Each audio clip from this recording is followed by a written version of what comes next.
बोलिए।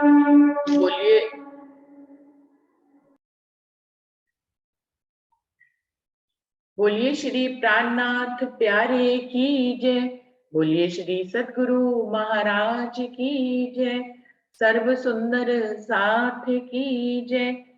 सुंदर साथ जी, कल भी ये विषय चला था, और क्योंकि ये ऐसा विषय है जिसपे हर व्यक्ति बोल सकता है अपने अनुभव से, इसलिए सभी इस पे बोलेंगे कि मैं खुदी जो 3 स्तर की होती है,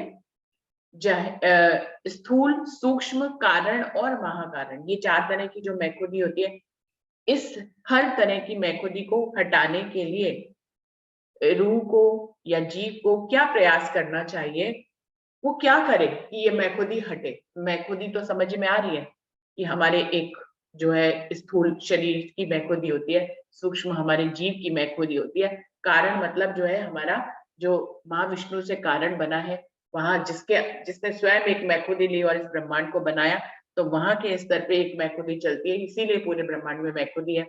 और फिर एक जो है महाकारण, धनी के दिल से जो हमारे अंदर आती है, वो भी एक मैं खुदी है। अभी हर तरह की मैं खुदी का क्या ही प्रयास करना चाहिए, रूह को क्या करे कि वो मैं खुदी से निकल पाए। तो इस पे कल बहुत सुंदर साथ ने बोला था।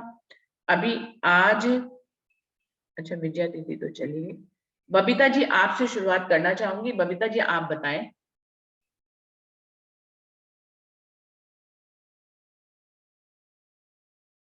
बबीता जी,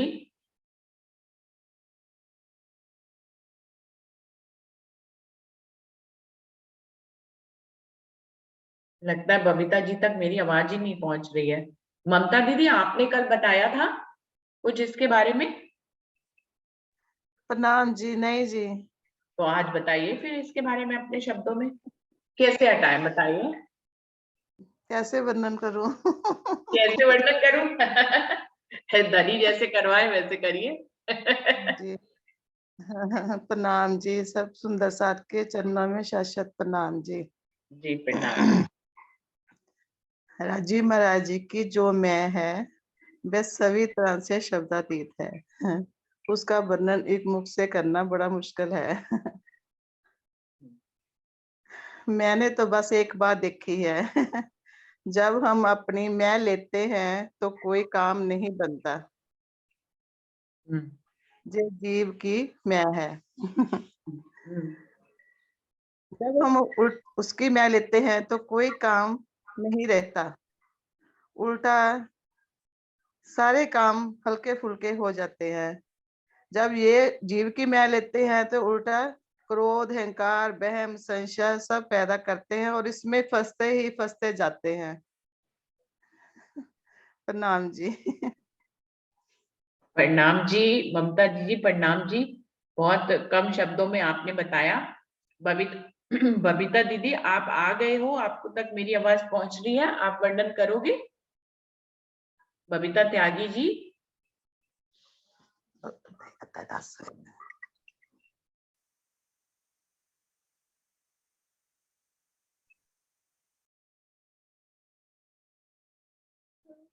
तो बबीता जी तक मेरी आवाज नहीं पहुंच रही है। डॉली दीदी आप आइए। प्रणाम जी। जयंती भाई जी भी हैं, पहले उनसे थोड़ा सा सुन हाँ लीजिए। जयंती भाई आप बताएं।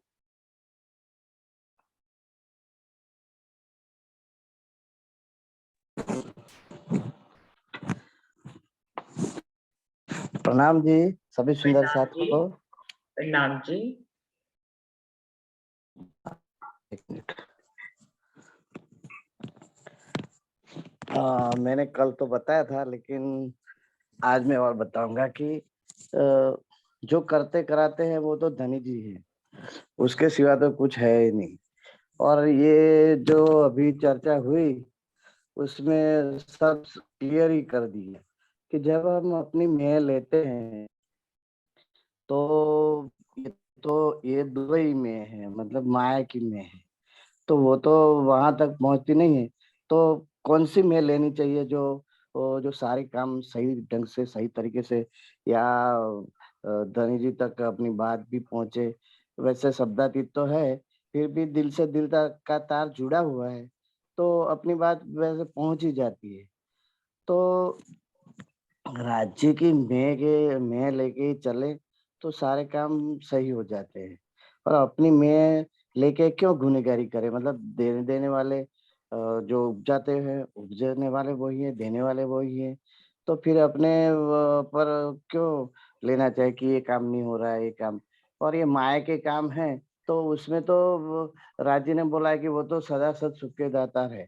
और वो अपने करीब लाने की सोचते हैं। ये माया का काम भी वही करते तो है, लेकिन ऐसे काम अगर नहीं भी होते तो उस बीच में लाने की कोई जरूरत नहीं होती। मेरा तो ऐसा भाव है। प्रणाम जी। प्रणाम जी, प्रणाम जी। हरीश भाई जी, आपने भी सुना होगा, आप भी बोले इस विषय पे, कैसे हटाएं। हाँ, नहीं नहीं, प्रणाम जी दीदी। मैं तो 2 दिन से डिस्टर्ब था और मैंने वो वीडियो भी नहीं सुना है। अच्छा अच्छा। और लेकिन अभी मैं भी सुनना ही चाहूंगा, फिर बाद में मेरे दिल में भी जो भाव आए वैसे बस यही जो बताया मेरे बड़े भैया ने बताया, कल भी सभी सुंदर साथ ने बताया होगा और अभी हमारी डॉली दीदी भी बताएगी।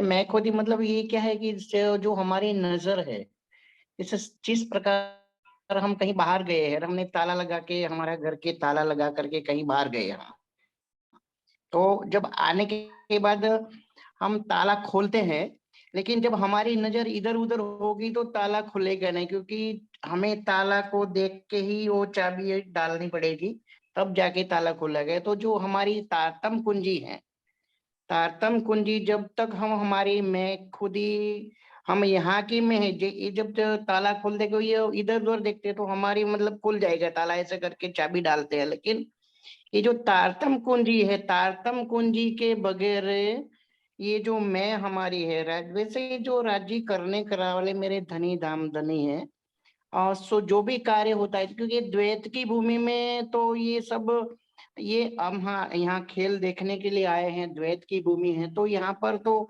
मैं खुद ही बिल्कुल जैस बिल्कुल हावी है। लेकिन जब तक हम तारतम कुंजी, तारतम वाणी, जो हम मंथन, वाणी मंथन ही हमारा सर्वश्रेष्ठ जो तारतम कुंजी है वही है बस। तो हम वाणी के आधार पर वाणी ही हमें मंथन करेंगे, वाणी चितवन करेंगे, तो यही हमारी कुंजी है, सबसे बड़ी कुंजी। और उसी से ही ये सब मैं खुद ही हटेगी और धनी की तरफ, हमारी धनी की तरफ राह, धनी की राह पर हम चलने लगेगी। और धनी की राह पर हम चलने लगे, शुरू हो गए, तो फिर मैं खुद ही अपने आप राज्य ही हटा देंगे और सारे काम सिद्ध हो जाएंगे। वो भी करने कर वाले मेरे दामदनी है, मेरा भाव भी है ही। लेकिन जब अब मंथन करूंगा उस बारे में, 2-3 ये वीडियो भी आगे की सुनूंगा, उसके बाद भी कभी मौका मिलेगा तो बात करेंगे, क्योंकि अभी मैं 2-3 दिन से बहुत डिस्टर्ब हूँ। चोट लगी। प्रणाम जी दीदी। प्रणाम जी, प्रणाम जी। मीना दीदी, आप भी बताइए, कल भी आपने को बुलाया था तो आपने कहा मैं सुनूंगी, तो अभी तो कल तो आपने सबका सुन लिया, आज बताएं मीना दीदी, कैसे हम, आप कैसे अपनी मैखुदी को खत्म करती हैं, किस प्रयासों से। मुझे बुलाया दीदी आपने? हाँ बिल्कुल, आपको बुलाया प्रणाम है जी जी।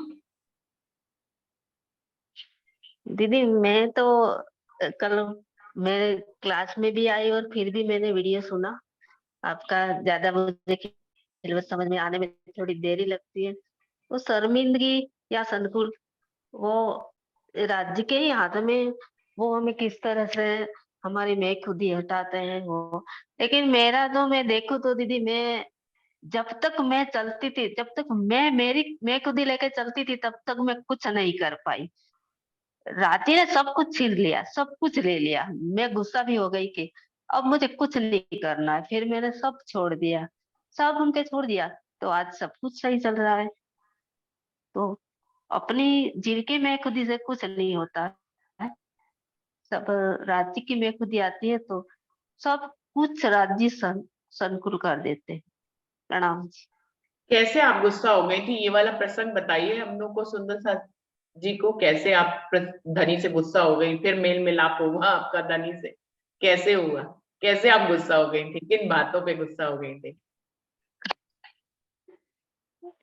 अब संसार में देखे तो सब काम काज जो होता है सब करने जाती हूँ तो सबसे उल्टा मेरा हो जाता है, कुछ सही नहीं होता था।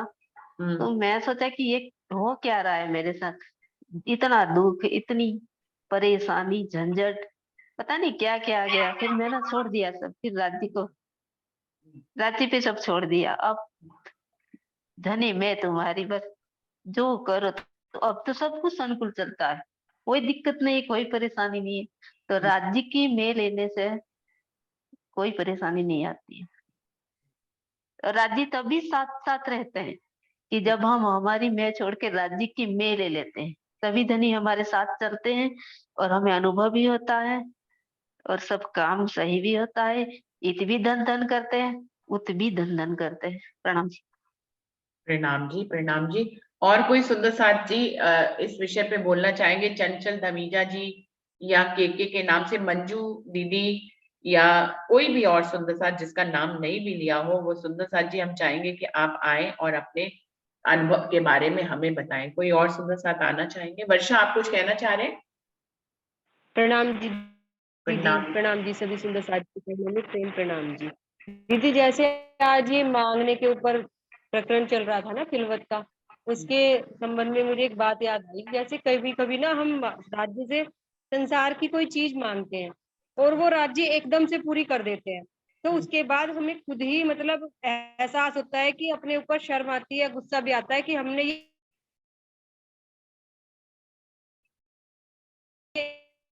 इतनी छोटी चीज राज्य से मांगी। शायद आज ऐसा अनुभव मैंने बहुत बार किया है कि तब अपनी भूल का एहसास होता है कि इतनी छोटी चीज राज्य से क्यों मांगी, कोई दे देते, मतलब राज्य का दीदार ही हो जाता, मैंने राज्य से माया की चीज क्यों मांगी। प्रणाम जी। तो राज्य महसूस करा देते हैं कि माया मतलब कितनी छोटी है, ये भी अनुभव राज्य ही कराते हैं खुद में कि हमने कितनी छोटी चीज राज्य से मांगी, जबकि वो इतनी बड़ी चीज दे सकते हैं जो इस संसार में जिसका ज्ञान भी किसी को नहीं है, वो हमें दे सकते हैं। और हम ये संसार की छोटी मोटी चाहते हैं, ऐसा कई बार हुआ है अनुभव, और सुंदर साथों भी ऐसा होता होगा जरूर। बिल्कुल प्रणाम बिल्कुल। जी। प्रणाम जी। ये बात बिल्कुल ऐसी है कि हम किसी राजा के पास जाएं और उससे सिर्फ 5,000 रुपए मांगे वो हमें पूरा राज्य दे सकने के सामर्थ्यवान है, और हम उससे सिर्फ अपनी अकल के मुताबिक सिर्फ 5,000 रुपए मांग लें और उससे खुशी खुशी लेकर वापस आ जाए और बड़े खुश हो कि आज तो हमारी इच्छा पूरी होगी। तो ये बिल्कुल ऐसी ही बात है। डॉली दीदी, आपको बुलाना चाहूंगी, आप आइए। प्रणाम जी सुंदर साथ जी।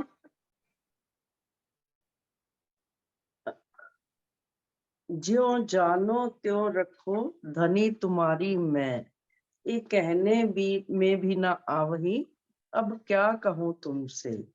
ये धनी जी की मैं खुदी, जीव की मैं, आत्म की मैं, ये प्रसंग ही ऐसा है कि इसके विषय में हम जितना कहते जाएंगे उतना ही हम लगता है मुझे और ही उलझते जाएंगे। तो मेरे विचार से हमें सिर्फ जब तक हमारे भीतर समर्पण भाव को लाना है और राज्य के हुक्म की तरफ ये मैं अपनी जो इच्छाएं हैं कि हम स्वीकृति भाव में मोड़ लें कि क्योंकि धनी जी ने हमें इस वाणी के माध्यम से और सारे अपने इल्म बेशक इल्म के माध्यम से ये बता ही दिया है कि जो कुछ हुआ है वो हुक्म से हुआ है, जो कुछ हो रहा है वो भी राज्य के हुक्म से ही हो रहा है, और जो होगा वो भी धनी जी के हुक्म से ही होगा। तो मैं खुदी से हटने के लिए सबसे बड़ा प्रयास हमें ये करना है कि धनी के हुक्म के प्रति हम पूरी तरह समर्पित हो जाएं, क्योंकि हम छोड़ दें। यानी जिस तरह एक छोटा बच्चा होता है वो अपने पिता पे कितना अधिक विश्वास रखता है कि पिता उसे ऊपर उछालता है तो वो जरा भी भयभीत नहीं होता कि ये मेरे पिता, मतलब उसे ये भाव ही नहीं होता कि मैं गिरूंगा। तो इसलिए हमें भी इतना छोटे बच्चे की तरह नादान बन जाना है, क्योंकि अब सब कुछ जानने के बाद कुछ जानना जब बाकी ना रह जाए तो धनी के हुक्म में रहना धनी जी आप जैसे रखोगे हम वैसे रहेंगे। और संसार में बड़े बड़े शास्त्रों में अनेक ऐसी घटनाएं हैं कि जो हम कहते हैं ना कि मांगना, हम क्या मांगे धनी से, का मांगू कछु थिर न रहाई, देखत नैन चलिया जग जाई। क्योंकि ये संसार की वस्तुएं मांगना तो बहुत बड़ी हमारे से मूर्खता हो जाएगी। संसार में जो ये कार्यक्रम चलता है, संसार का जो चक्र चलता है, वो जीव के कर्मों के आधार पर चलता रहता है। कभी सुख आएगा, कभी दुख आएगा। हमारे जो हम सोचते हैं कभी कभी वो पूरा होगा और ज्यादातर ऐसा होगा कि नहीं होगा। क्यों नहीं होगा? क्योंकि धनी जी जानते हैं कि हमारे लिए क्या अच्छा है, हमारे लिए क्या बेहतर है, तो ही वो हमें वो देंगे। कहते हैं ना, हके मंगवाया, हक ने ही मंगवाते हैं और हक ही देवनहार। वो देना चाहते हैं इसीलिए मंगवाते भी है। तो और हक काम हक को कछु नहीं, देने रूहो लाल लज्जत, ये तो बिगर चाहया सुख देत है, तो मांग्या क्यों ना पावत। अनेक चौपाइयों के माध्यम से इंद्रावती जी हम आत्माओं को समझा रही हैं कि अगर हम मांगना ही है तो हम धनी को क्यों ना मांग ले। राज जी मेरे पास आ जाओ। अगर धनी जी हमारे हृदय में रहेंगे, हमारे अंग संग रहेंगे, तो वो वही करेंगे जो हमारे लिए अच्छा होगा और मंगवाएंगे भी वो हमसे कि जो वो उन्होंने पूरा करना होगा। ये मांग भी वही करवाएंगे।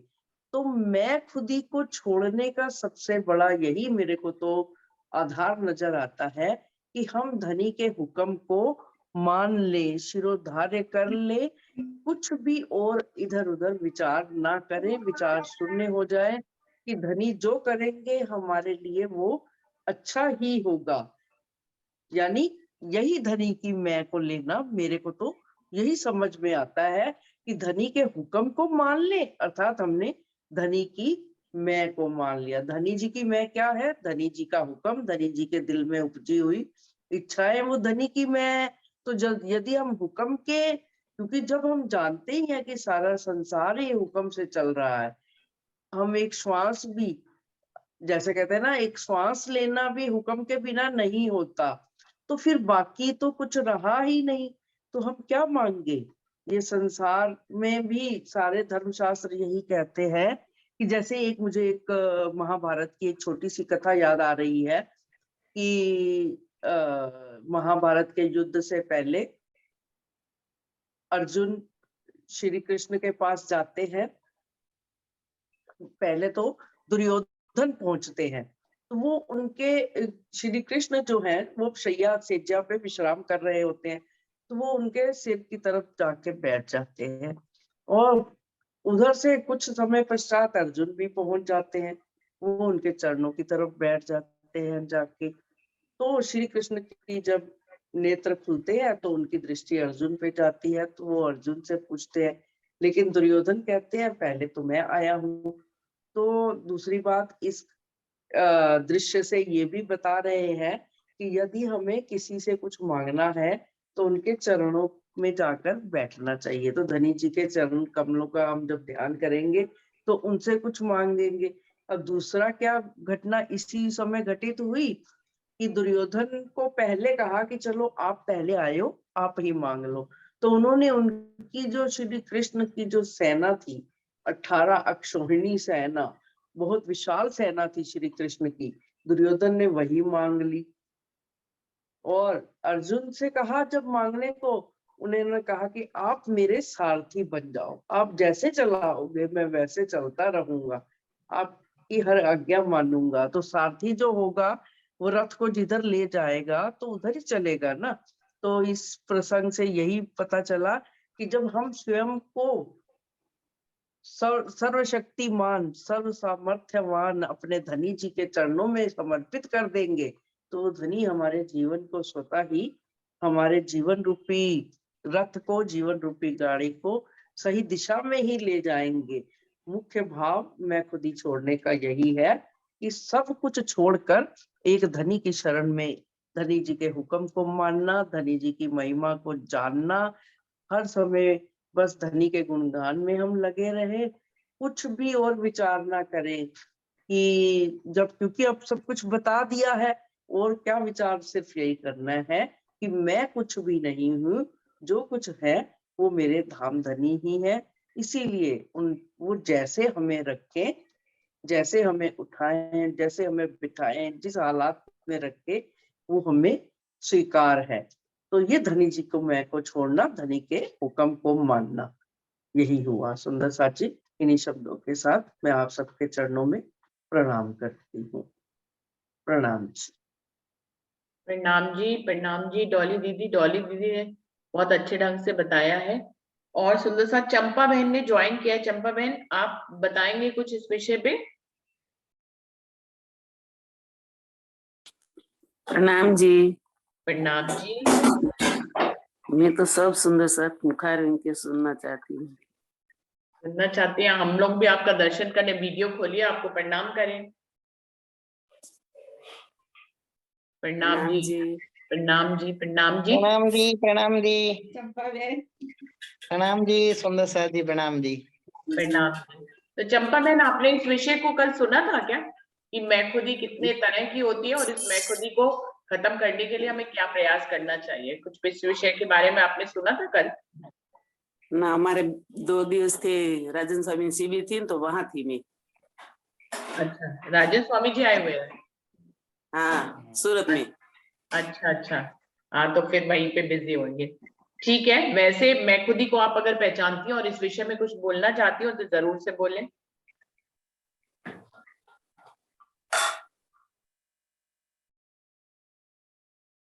कुछ कहना चाहेंगे आप चंपा बहन? ना। प्रणाम जी। प्रणाम जी। प्रणाम जी। चंपा बहन सिर्फ सुनना चाहती हैं। तो और किसी सुंदर साहब के दिल में कोई भी भाव हो, जो कल भी बोल चुके हैं वो भी आज दोबारा बोल सकते हैं, कोई ऐसी बात नहीं है। कोई नई बात समझ में आती है तो हम शेयर कर सकते हैं। अरुणा दीदी कुछ कहना चाहेंगी?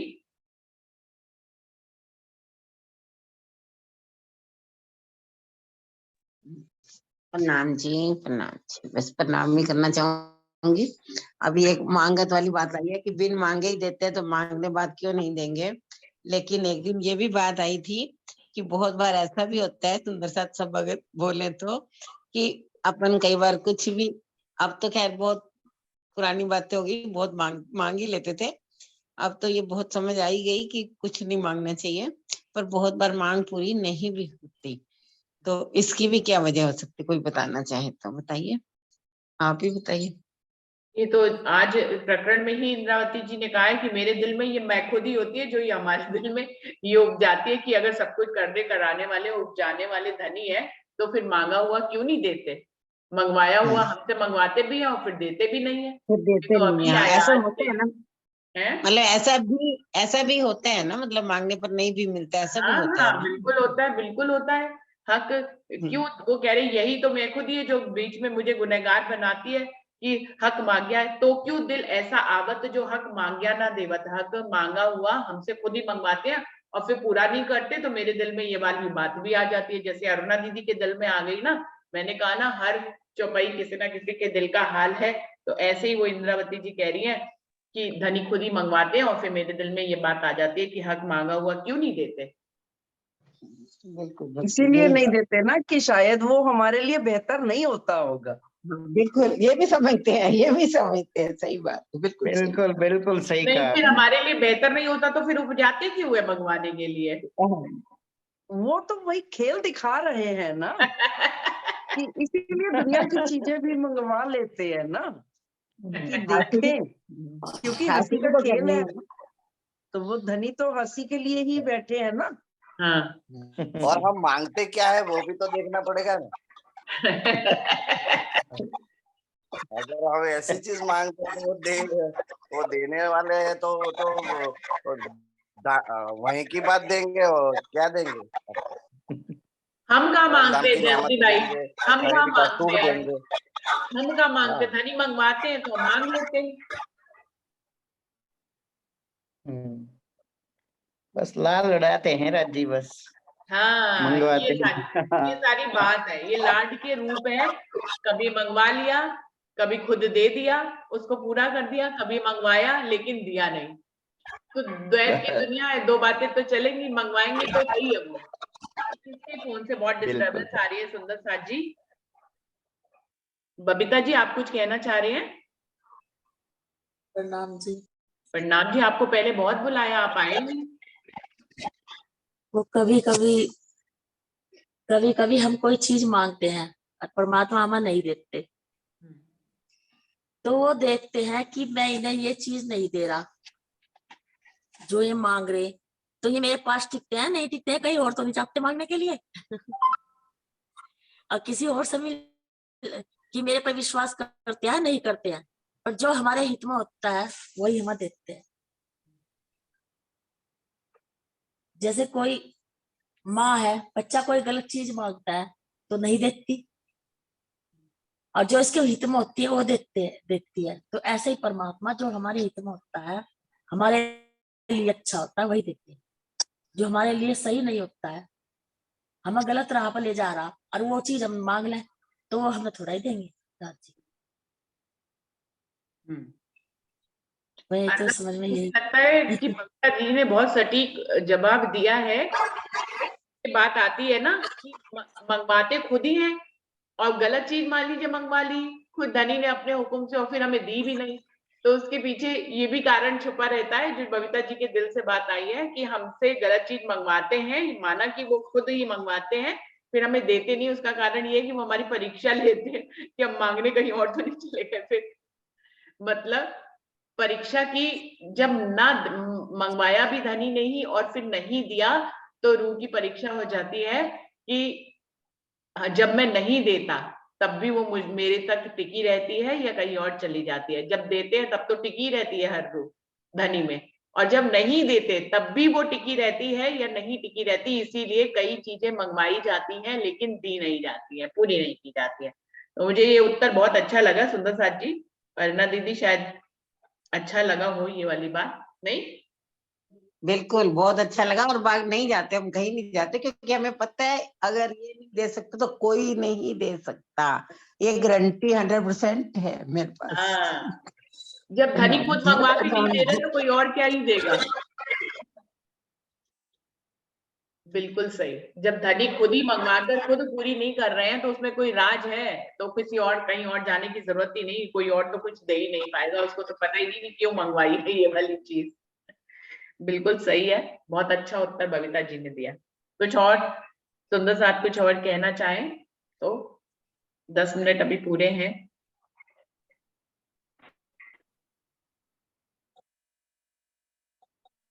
वर्षा जी, तो मेरे ये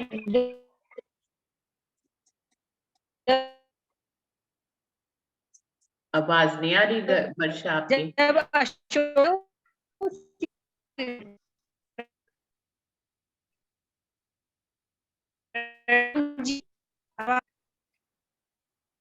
नहीं, चलो फिर कोई और सुंदर साथ।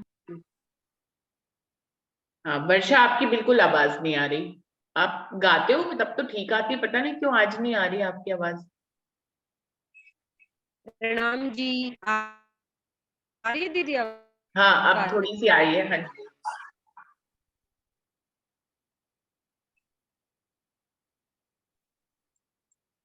हाँ जी वर्षा आप बोलो।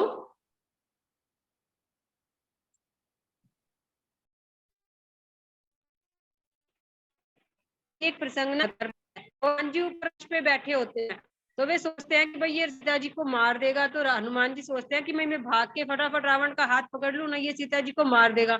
इतने में ही मंदोदरी आती है और वो रावण का हाथ पकड़ लेती है।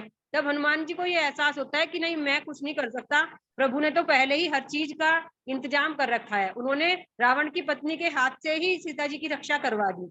और ऐसे ही जब हनुमान जी सुनते हैं कि वो त्रिजटा आके सीता जी को बताती है कि भाई मैंने सपने में देखा एक रावण ने सारी लंका को जला दिया।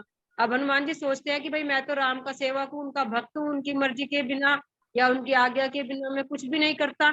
अब मैं कैसे यहाँ पे तेल कपड़ा कैसे लाऊंगा, कैसे लंका को आग जलाऊंगा। लेकिन जब हनुमान जी को सभा में ले जाया जाता है तो विभीषण बोल देता है कि भाई इसको वानर को मारना उचित नहीं है, इसकी पूंछ में आग लगा दो। तब हनुमान जी को एहसास होता है कि प्रभु सब कुछ पहले से ही विधि विधान के अनुसार सब तय कर रखा है। रावण ने ही वो सारा इंतजाम रावण ने ही कर दिया खुद। आग लगवाने का भी। तो तब हनुमान जी को लगता है कि मैं कुछ नहीं हूँ, जो कुछ भी है प्रभु ही कर रहे हैं, सब वे करवा रहे हैं, मुझे कोई चिंता करने की आवश्यकता नहीं है। तो इस प्रसंग से मतलब मुझे ये लगा था कि हमें भी राज्य के उसमें यही सोचना चाहिए कि जो कुछ कर रहे हैं राज्य अपने आप सब कुछ कर लेंगे। मुझे इस प्रसंग से ये चीज मिलती हुई लगी थी। प्रणाम जी। प्रणाम जी, प्रणाम जी। तो सुंदर साथ जी, 2 दिन हमने इस विषय पे बात करी कि मैखुदी जो है वो 4 प्रकार की होती है।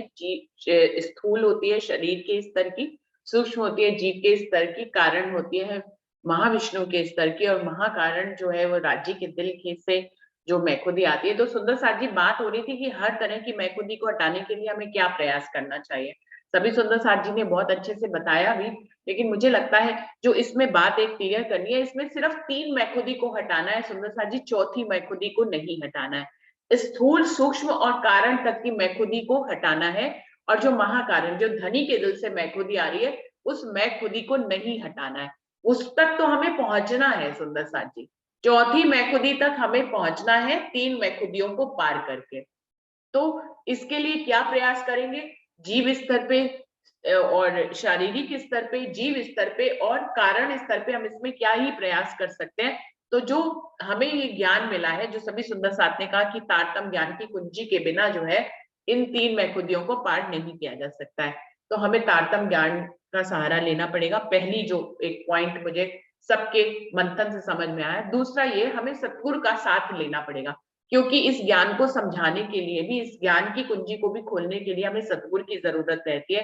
सतगुरु पे पूर्ण विश्वास मतलब अक्षरातीत पर पूर्ण विश्वास। तो फिर सतगुरु की भी चाहिए जो हमें इस चाबी को ताले में लगाना सिखाए। चाबी भी है, ताला भी है। ताला है कि हमें मैखुदी को हटाना है, चाबी है कि हमें तारतम्य वाणी से उसको हटाना है। लेकिन इन दोनों को, ताला चाबी जो है ताले में सही फिट होए, इसकी कला हमें सतगुरु सिखाते हैं। तो हमें सतगुरु का संग करना चाहिए। तीसरी जो है, विश्वास करके दौड़सी जो तारतम्य का फल लेसी, जो बार बार वर्षा ने बताया कि हम इस विश्वास में चले मैखुदी को हटाने के लिए कि धनी के हुक्म के बिना अगर एक पल भी खाली नहीं है, तो हमें सोचना ही क्या है, हमें खुद को लागू ही क्यों करना है, हमें अपने आप को लाना ही क्यों है, इस बीच में हरकत करने के लिए अपनी मैखुदी को लाना ही क्यों है। तो हम जब इस तरह से समझ लेंगे बात को कि हर पल में धनी का हुक्म शामिल है, तो हुक्म से हम इस मैखुदी को पार कर लेंगे, तीनों तरह की मैखुदी को। जब हम हुक्म को जान जाते हैं, ताले में चाबी को लगा दिया, सतगुरु की मेहर से हमने तारतम्य रूपी चाबी को मैखुदी रूपी ताले में लगा दिया, और उसकी हिकमत को हम जान गए, तो हम हुक्म को जान जाएंगे। और जब हम हुक्म को जान जाएंगे, तो हमारे स्थूल, सूक्ष्म और कारण तक सिवाय हुक्म के और कुछ नहीं है। और जब स्थूल, सूक्ष्म, कारण तक सिर्फ हुक्म ही काम कर रहा है, और वो चौथी मैखुदी का हुक्म काम कर रहा है, जो महाकारण से मैखुदी आ रही है, उससे जो हुक्म चल रहा है, उससे ही हमारा स्थूल, सूक्ष्म और कारण जो है वही उसी मैखुदी से चल रहा है। तो ये जो तीनों प्रकार की मैखुदी है, उस चौथी मैखुदी को यदि हम समझ गए, धनी वाली मैखुदी को, जो उनका हुक्म है, जो उनकी इच्छा है, जो उनके हुक्म के रूप में इस ब्रह्मांड में आई है, जब हमने ये पूरी हिकमत कर ली, तो हम चौथे हुक्म के ऊपर पहुंच जाएंगे। और जब हम हुक्म को समझ जाएंगे और हुक्म पे हम विश्वास धारण कर लेंगे, धनी का हुक्म और साथ में हमारा विश्वास, तो हम इन तीनों प्रकार की मैखुदियों से पार हो जाएंगे। और एक बात जो हमें राजन स्वामी से पता लगती है कि इसके लिए ये सारे प्रयास तो जरूरी है, जो जाहिर रूप से हम करेंगे सतगुरु की मेहर से, लेकिन हमें चितवनी में भी बैठना होगा। जब चितवनी में हम इस 14 लोक को पार करेंगे, अष्टावरण को पार करेंगे, और फिर जो है शून्य को, और फिर महाशून्य को और महाविष्णु को पार करते हुए हम फिर अव्याकृत में समाहित होंगे, और फिर हम सबलिंग से होते हुए परमधाम पहुंचेंगे, जहां से धनी का हुक्म शुरू हो रहा है। तो हम जब जितना जितना चितवनी में प्रयास करेंगे, हम रोज अनुभव करेंगे कि हम 3 मैखुदियों को पार करते हैं। जैसे ही हम अष्टावरण को पार करते हैं, शून्य को पार करते हैं, महाविष्णु को पार करते हैं, तो इस प्रकार से हम उस पल में, उस घड़ी में हम इन 3 मैखुदियों से को भी पार करते हैं। जीव की, स्थूल, सूक्ष्म और कारण की मैखुदी को पार करके ही मैं धनी की मेहर सागर में जब पहुंचती हूँ, तो मैं धनी की मैखुदी में आती हूँ, और फिर मैं धनी की मैखुदी से पहुंच कर ही धनी का दीदार करती हूँ, और धनी के 25 पक्षों को देखती हूँ। तो उस वाली मैखुदी में जाने के लिए इन 3 मैखुदियों को उस मैखुदी के सहारे से ही पार किया जाता है, जो कि चितवन में होता है। तो चितवनी में भी हमें रोज मैखुदियों को छोड़ना होगा और जाहिरी रूप में पल पल में धनी की मेहर को, धनी के हुक्म को समझते हुए विश्वास करके हम इन 3 प्रकार की मैखुदियों से निकल सकते हैं, जबकि हमें यह समझ में आ जाए कि ये तीनों मैखुदियों में कौन सी धनी का हुक्म काम कर रहा है, स्थूल, सूक्ष्म और कारण में। तो कौन सी महाकारण से ये मैखुदी आ रही है, जो 3 मैखुदियों को उसी चौथी मैखुदी से हम पार कर सकते हैं। तो सुंदर साथ जी, मुझे जो सब सुंदर साथ का मंथन है उससे ये समझ में आया, जिसको मैंने शब्दों में बांधकर पॉइंट वाइज इस तरह से स्पष्ट करने की कोशिश करी है कि निर्णय रूप में हमें मंथन से समझ में आए कि पॉइंट क्या निकल कर आए। तो सुंदर साथ जी, यही पॉइंट है, तारतम वाणी रूपी चाबी लगानी पड़ेगी, मैखुदी रूपी ताले में लगानी पड़ेगी और सतगुरु की हिकमत से लगानी पड़ेगी। उनको समझकर सतगुरु हमें वो कला सिखाएंगे तो हम ये ताले में चाबी लगा पाएंगे, और जब हम ताले में चाबी लगा लेंगे तो निष्कर्ष रूप में हमें धनी का हुक्म समझ में आएगा, और उनके ऊपर जो हमारा समर्पण और विश्वास होगा, उस हुक्म से ही हम धनी के हुक्म से आई है और हुक्म से ही जाएगी, सीधी सी बात है सुंदर साथ जी। धनी के हुक्म से आई है, धनी के हुक्म से ही जाएगी, और हमारा विश्वास, जो कि सभी सुंदर साथ ने बताया कि हर पल में जब धनी का हुक्म है तो हमें फिर विश्वास ही करना है ना, हमें और संशय लाना ही क्यों है। इंद्रावती भी जो बार बार कह रही है कि ये जो संशय आ जाता है यही तो हरकत करता है, इसी को ही तो हमें खत्म करना है। तो हमें विश्वास करना है, जिससे कि मैखुदी रूपी जो हरकत बार बार होती है, जो हमें गुनहगार बनाती है, उसको हमें खत्म करना है अपने समर्पण से और अपने विश्वास से। तो निष्कर्ष रूप में विश्वास और हुक्म आएगा, जो मंथन से निकलेगा, सतगुरु की